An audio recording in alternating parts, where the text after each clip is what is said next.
Que Dios los bendiga y bienvenidos a Palabras para una vida abundante. En esta mañana quiero compartirles de lo salvador que es vivir en el Espíritu. Vivir en el Espíritu es la gran oportunidad que Dios nos da para vencer la vana manera de vivir que hoy se impone en el mundo.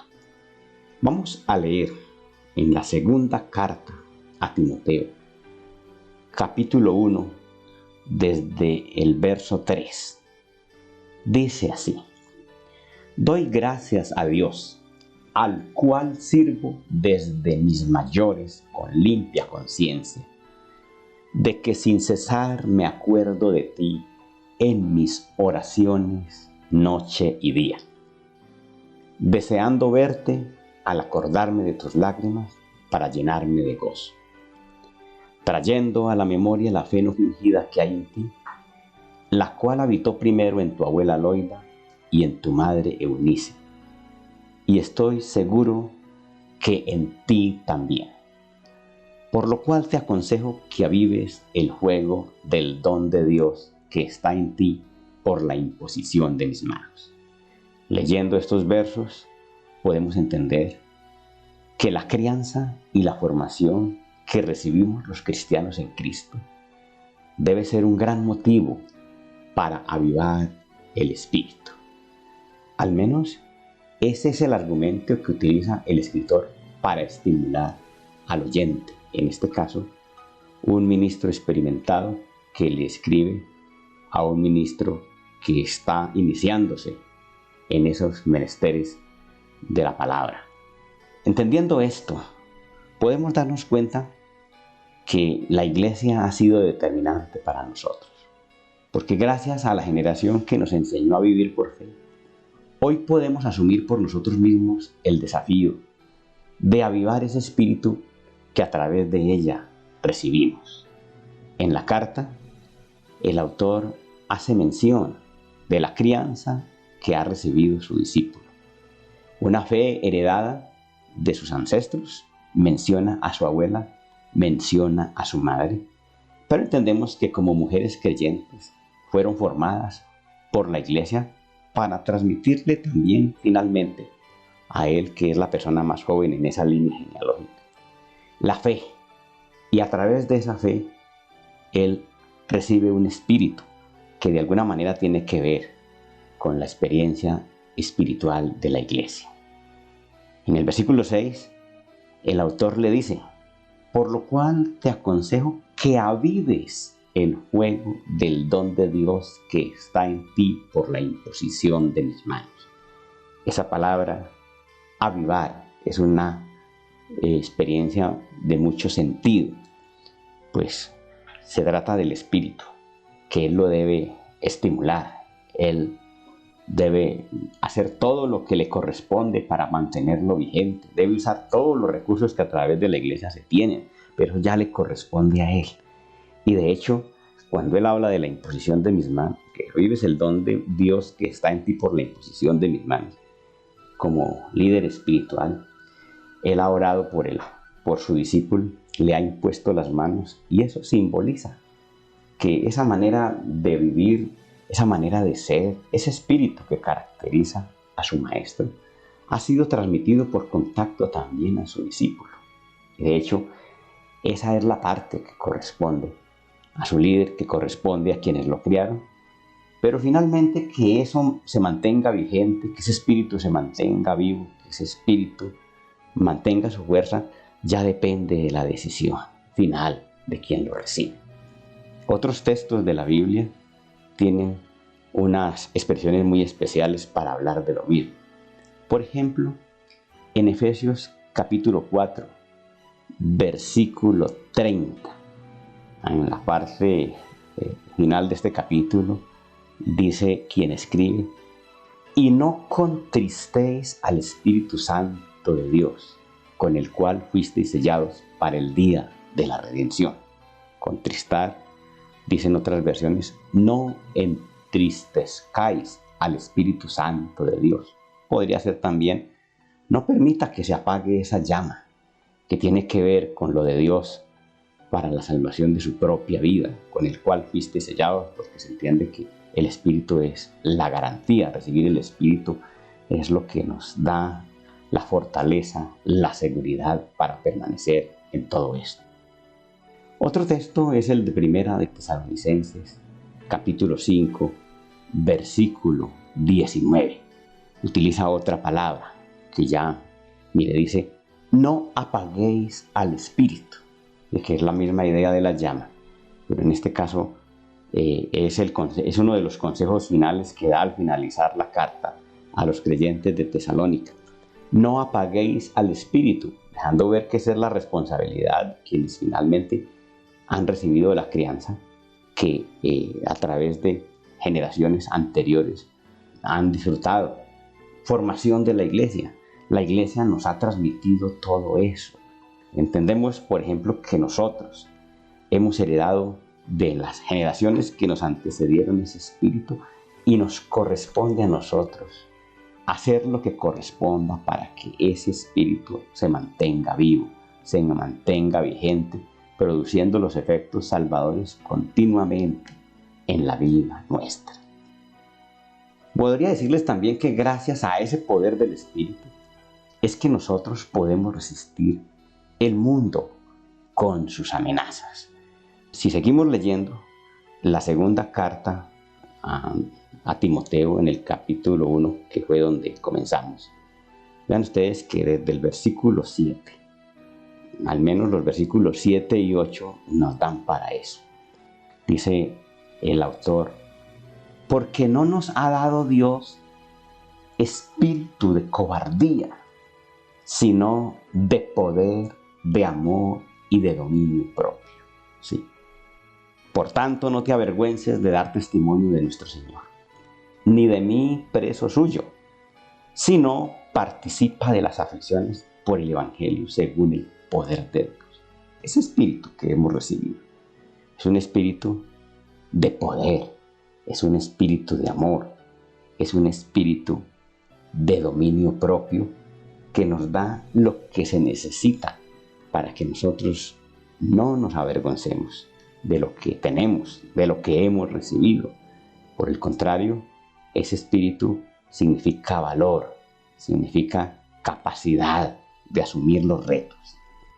Y frente a eso, hay que entender que si la estrategia de quienes están orgullosos de su vida pervertida, porque ese es el mundo, orgulloso de sus tendencias, de sus condiciones depravadas, de sus instintos, ¿sí? En su orgullo, ellos han asumido la estrategia de agredirnos con la intención de avergonzarnos por nuestra fe. Eso lo estamos viviendo hoy. Pero si esa es la estrategia de ellos, la de nosotros es avivar el espíritu que Dios nos dio en Cristo y que nada tiene que ver con cobardía. De manera que si ellos intentan avergonzarnos, no lo van a lograr mientras nosotros avivemos el espíritu, fortalezcamos el espíritu, hagamos todo lo que la Biblia nos muestra y lo que es, usemos todo el recurso de la iglesia para que ese espíritu se fortalezca. Fíjese que frente a situaciones como esas hay testimonios bíblicos. Uno de ellos es el que está en el libro de los Hechos, capítulo 4, cuando los apóstoles fueron amenazados y con la intención de amedrentarlos y evitar que ellos cumplieran con su misión, ¿sí? Era el ataque pues de las autoridades judías porque entendían que el cristianismo les estaba revelando muchas debilidades al judaísmo y que había que acabar con ese enemigo usando lo que fuera para impedir que el evangelio se expandiera. En medio de esas situaciones de agresión, de amenazas, vamos a leer en el capítulo 4 de Hechos que a partir del verso 23, ¿cómo asumieron ellos? Yo podría decir que esta es una idea de cómo avivar el espíritu, ¿sí? Cómo fortalecer el espíritu. Dice aquí que en el versículo 23 de Hechos 4, y puestos en libertad. De hecho, pues en el contexto era que habían amenazado a Pedro y a Juan, los habían incluso castigado y les habían prohibido hablar del Evangelio. Ellos van y se reúnen con el resto de los discípulos, con un buen grupo de creyentes, y ya cuando se encuentran con ellos, ¿qué sucede? Dice, y puestos en libertad, vinieron a los suyos y contaron todo lo que los principales sacerdotes y los ancianos les habían dicho. Y ellos, habiendo oído, alzaron unánime la voz a Dios y dijeron, comenzaron a hacer una oración en comunidad. Esa es una forma de avivar el espíritu. ¿Qué dijeron en su oración comunitaria?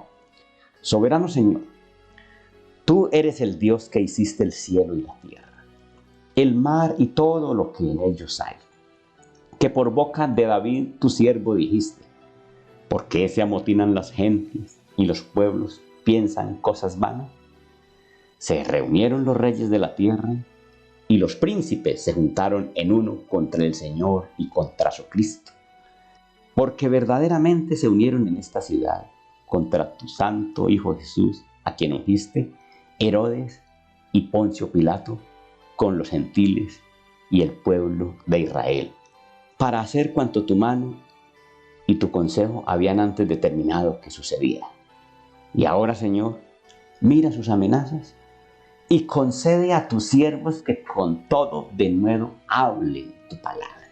Y es que ellos entienden que todo lo que está haciendo la fuerza que lo resiste es tratar de impedir el cumplimiento de la voluntad de Dios con ellos. Y se dan cuenta que la palabra se cumple con toda esa resistencia, con toda esa hostilidad, con todas esas amenazas. Se está cumpliendo de antemano muchas cosas que estaban escritas. Pero también entienden que ellos tienen que acudir a Dios y le piden a Dios que les dé lo que ellos necesitan para que esas amenazas no surtan efecto y les impidan cumplir con su propósito de compartir la palabra. Y entonces le piden a Dios que les conceda valor, que les conceda valentía. De nuevo quiere decir valor, quiere decir valentía. Están avivando el espíritu, están pidiéndole a Dios que se manifieste con su espíritu. Dice, mientras extiendes tu mano para que se hagan vanidades y señales y prodigios, mediante el nombre de tu santo Hijo Jesús. Cuando hubieron orado, el lugar en que estaban congregados tembló y todos fueron llenos del Espíritu Santo y hablaban con denuedo la palabra de Dios, con valentía, nada los acobardó. ¿Por qué? Porque el Espíritu se manifestó, porque ellos hicieron lo que tenían que hacer para que el Espíritu se avivara. Y entonces no pudieron ser reducidos por sus enemigos en ningún momento, dejándonos ver que vivir por el Espíritu es una experiencia salvadora que nos permite salir adelante a cualquier agresión, a cualquier amenaza, a cualquier objeción, a cualquier resistencia, sobre todo en un tiempo como el actual, donde se trata de avergonzarnos por nuestra fe, por nuestros principios, por nuestros conceptos de familia, nuestros conceptos del matrimonio, nuestros conceptos de la iglesia. Todo está siendo agredido con el fin de acobardarnos. Pero mientras el Espíritu esté vigente, nada de eso va a suceder. Vamos a ver que al final, uno de los grandes contrastes de las personas espirituales es la esperanza. Volvamos a la segunda carta a Timoteo, capítulo 1.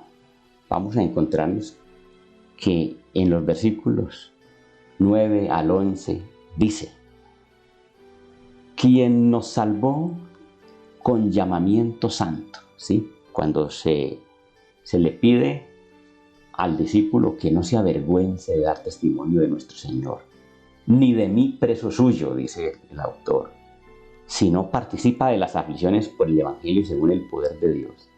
Dice, quien nos salvó y llamó con llamamiento santo, no conforme a nuestras obras, sino según el propósito suyo y la gracia que nos fue dada en Cristo Jesús antes de los tiempos de los siglos. Nosotros pertenecemos a un plan que trasciende nuestra época, que viene desde antes de la creación del mundo y que tiene como finalidad un propósito eterno. Dice, pero que ahora ha sido manifestada por la aparición de nuestro Salvador Jesucristo, el cual quitó la muerte y sacó a la luz la vida y la inmortalidad por el Evangelio, del cual yo fui constituido predicador, apóstol y maestro de los gentiles, por lo cual asimismo padezco esto, pero no me avergüenzo, porque yo sé a quien he creído, y estoy seguro que es poderoso para guardar mi depósito para aquel día. Esa esperanza trascendente, esa esperanza de resurrección, esa esperanza de inmortalidad, es suficiente fuerza para mantener vigente el espíritu que a través de la iglesia hemos recibido. Y eso también explica por qué, de alguna manera, en el mundo las personas se entregan a las pasiones y a los deseos porque no tienen otra esperanza. Porque definitivamente en ellos no hay una esperanza como si la tenemos nosotros. Y es que la ausencia de esperanza es lo que oscurece la vida de quienes se complacen en sus pasiones y deseos. Ellos no tienen nada más sino lo inmediato. Ese es el atajo que toman porque por su incredulidad ellos no esperan otra cosa. Pero para nosotros es distinto. El espíritu que recibimos a través de la iglesia nos guarda de la oscuridad, nos guarda de caer en manos de los instintos, de los deseos, porque ese espíritu mantiene vigente nuestra esperanza, tal como lo plantea la carta. Y un texto que yo quisiera tocarles al final de esta reflexión es el texto de Primera de Juan, capítulo 3. En los versículos 1 al 3 dice: mirad cuál amor nos ha dado el Padre, para que seamos llamados hijos de Dios. Por esto el mundo no nos conoce, porque no le conoció a Él. Es decir, esto es un tema desconocido para la gente incrédula. Eso de hijos de Dios para ellos no tiene sentido, mientras para nosotros lo tiene todo. Que, como dice el versículo 2, amados, ahora somos hijos de Dios. Y eso es un preámbulo extraordinario de una esperanza. Y dice, y aún no se ha manifestado lo que hemos de ser. Es decir, es una esperanza gloriosa, es una esperanza más allá de la muerte. Y dice, pero sabemos que cuando Él se manifieste, seremos semejantes a Él, porque le veremos tal como Él es. Una forma figurada de hablar de una experiencia superior, una experiencia que todos estamos esperando por la resurrección de Cristo Jesús. Todos los que podemos creer, todos los que podemos vivir por fe, y es lo que nos mantiene alejados de la corrupción, de la vana manera de vivir que caracteriza al mundo. Dice el versículo 3, y todo aquel que tiene esta esperanza en Él se purifica a sí mismo, así como Él es puro. Gloria a Dios. De manera que con esto comprendemos con toda claridad que vivir en el Espíritu es la gran alternativa que tenemos los creyentes en Jesús. Toda vez que aunque nos demande disciplina, mucho sacrificio, es el único poder que tenemos para enfrentar con éxito toda la degradación que hoy se está imponiendo en el mundo. El Espíritu es lo que nos protege, el Espíritu es lo que nos guarda, de manera que vale la pena que vivamos por el Espíritu, porque es una experiencia salvadora. Vale la pena que avivamos ese Espíritu que hemos recibido, pues eso depende de cada uno de nosotros. Gracias a Dios por su palabra. Vamos a orar y vamos a pedirle a Dios que nos ayude a poner en práctica esto que hoy se nos ha dicho. Oremos. Dios de los cielos, te damos gracias en este momento por la maravillosa oportunidad que nos has dado de reflexionar alrededor de tu palabra. Gracias por la motivación que nos genera a que avivemos el espíritu que hemos recibido a través de la iglesia, a través de las generaciones que nos antecedieron, enseñándonos a vivir por fe y mostrándonos la grandeza de lo que hemos creído, Gracias por esos valores, gracias por esos principios, gracias por esos conceptos de familia, esos conceptos de iglesia, esos conceptos de nuestras relaciones como el matrimonio, que son las que nos mantienen vigentes, las que nos mantienen limpios, las que nos protegen de toda la maldad que hoy caracteriza al mundo en su vana manera de vivir. Gracias te damos, Padre, en el nombre de nuestro Señor Jesucristo. Amén.